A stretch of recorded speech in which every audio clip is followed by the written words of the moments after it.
Los transgénicos y la soberanía alimentaria, presentada por Daniel Ricardo Liscano Prieto.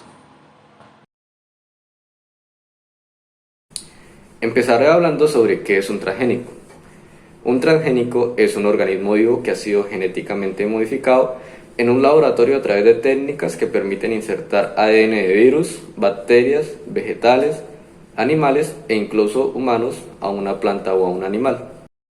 Origen y causa de los transgénicos.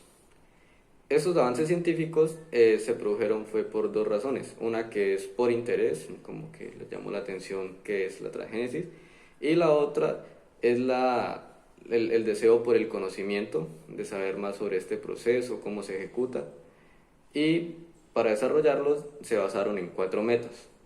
La primera es incrementar el rendimiento, bien sea aumentando la producción, aumentando la resistencia o disminuyendo algún factor negativo. Con condiciones digamos que mejoran las características agronómicas de la planta o las características de los animales. Otro es el aumento de la calidad. La tercera meta la tomaron es como el incremento del área de explotación, entendiendo que hay zonas que son improductivas actualmente y pueden llegar a ser usadas para la explotación agrícola, como por ejemplo en regiones desérticas, superficies con alto contenido de salinidad o zonas con carencia de algún elemento. La cuarta meta es la posibilidad de domesticar nuevas especies que actualmente no se pueden aprovechar y que podrían tener un gran potencial. Para contextualizar un poco más, hablaré sobre cómo se hace un transgénico. Primero, se debe corroborar que existe un gen que codifica para las características de interés. Cuando se encuentra una característica en un organismo que resulta interesante para transferir a otro organismo, debe verificarse que es producto de un gen.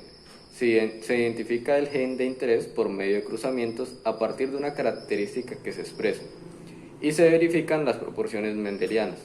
Si la característica se atribuye a una proteína que es producto directo de un gen, será más sencillo transferir esa característica a un organismo que no la tiene. 2. Es clonar el gen de interés. Clonar un gen significa tenerlo puro en el tubo de ensayo, o mejor aún dentro de un vector. La tarea de clonar un gen involucra varias técnicas. Una es la extracción de ADN, dos es la búsqueda de un gen entre la mezcla de los genes, tres es la secuenciación y cuatro es la construcción del vector recombinante.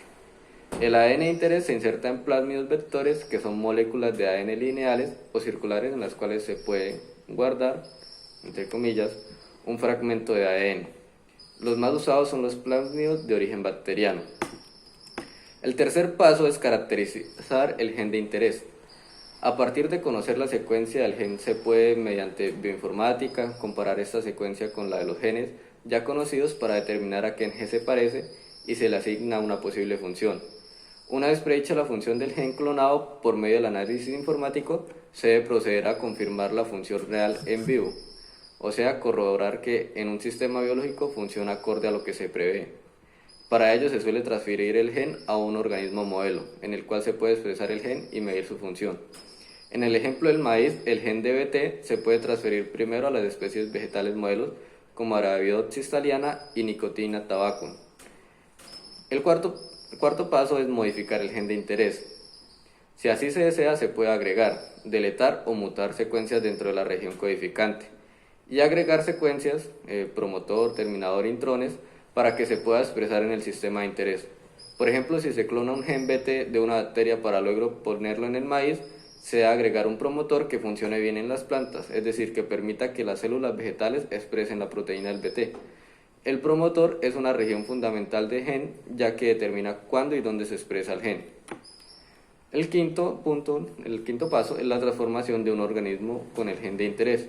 Una vez hecha la construcción genética con el gen y promotor deseado, se elige el método de transformación más indicado para el organismo que sea ser transgénico. Y por último, 6. La caracterización del organismo genéticamente modificado. Una vez obtenido el organismo genéticamente modificado, se analiza desde el punto de vista molecular y biológico. Para el análisis molecular se debe mostrar, entre otras cosas, si se tiene una o más copias del transgen y cómo y en qué tejido se expresa el gen. Para analizar en qué tejido, momento y cantidad se expresa el gen, se analiza la presencia de ARN mensajero y de la proteína recombinante codificada por el transgen. Para la caracterización biológica, el organismo genéticamente modificado se analiza desde el punto de vista del objetivo. Por ejemplo, en este ejemplo, si el maíz resulta efectivamente resistente a los insectos, ya que el BT es una toxina para ciertos insectos. Y bueno, y desde el punto de vista que sea necesario, acorde al organismo genéticamente modificado. Y si será utilizado como alimento y si se le cultivará al campo. Entonces se deberá hacer el análisis del riesgo alimentario y ambiental. Esos son los pasos para realizar un transgénico. Transgénesis en animales. El primer animal modificado genéticamente o transgénico fue un ratón en 1980. 2 años después, los investigadores introdujeron en ratones el gen de la hormona de crecimiento de rata. Como resultado, los ratones crecieron mucho más rápido que los controles. Con esta y otras experiencias se demostraban que un gen de otra especie podría introducirse en un ratón, integrarse a su genoma, ser funcional y transmitirse a la descendencia. La ingeniería genética permite modificar genéticamente a los animales con dos diferentes objetivos. Uno es ayudar en la identificación, aislamiento y caracterización de genes y secuencias importantes para la expresión génica. Y el segundo es generar modelos de enfermedades que pueden llegar a afectar al hombre para el desarrollo de nuevas drogas y tratamientos.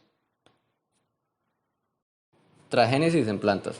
La primera planta modificada genéticamente fue un tabaco resistente, es decir, que producía antibióticos a una bacteria la cual afecta en la hora de su consumo.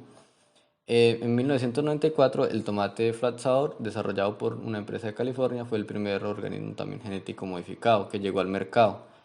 Este era con la intención de también, digamos, tenía más resistencia a ciertas enfermedades.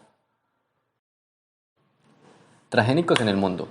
A nivel global también se ve una gran adopción de los cultivos transgénicos. En 2019, 17 millones de agricultores de 29 países sembraron cultivos de transgénicos en 190.4 millones de hectáreas. Los más sembrados en el mundo son soya, maíz, algodón, canola, remolacha azucarera, alfalfa, berenjena, caña de azúcar, entre otros cultivos. El país número uno de cultivos transgénicos es Estados Unidos, seguido por Brasil, seguido por Argentina, de cuarto Canadá y de quinto la India. Transgénicos en Latinoamérica.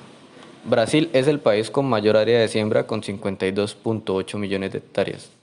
Los transgénicos cultivados en Latinoamérica son la soya, maíz, algodón, caña de azúcar y canola.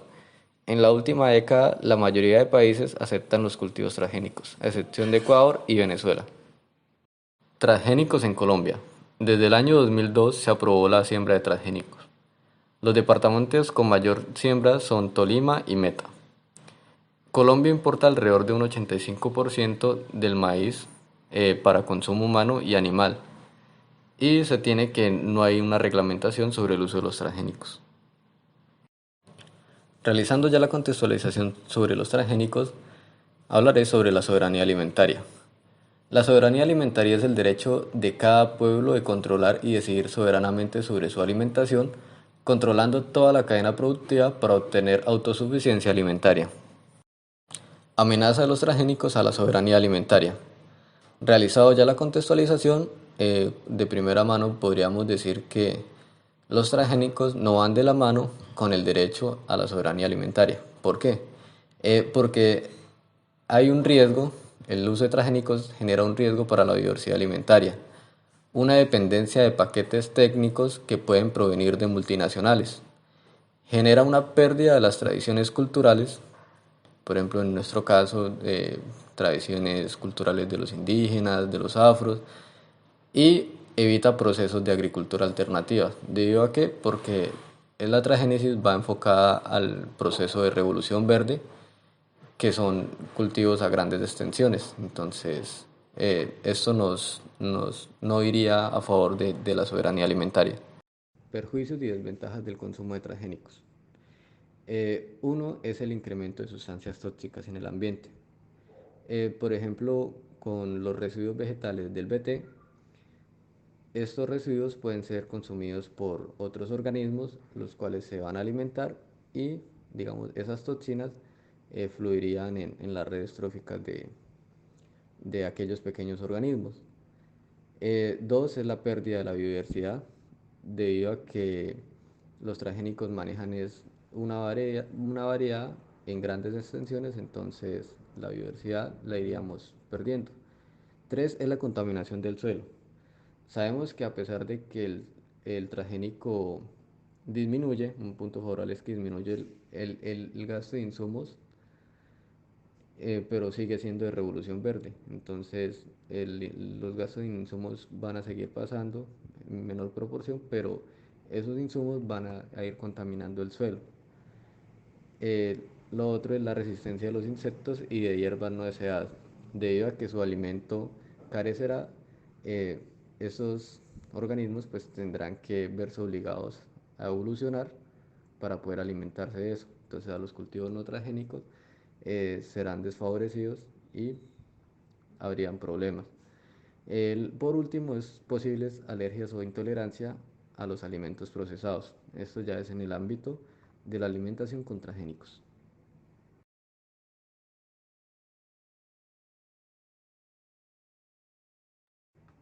Muchas gracias por su atención.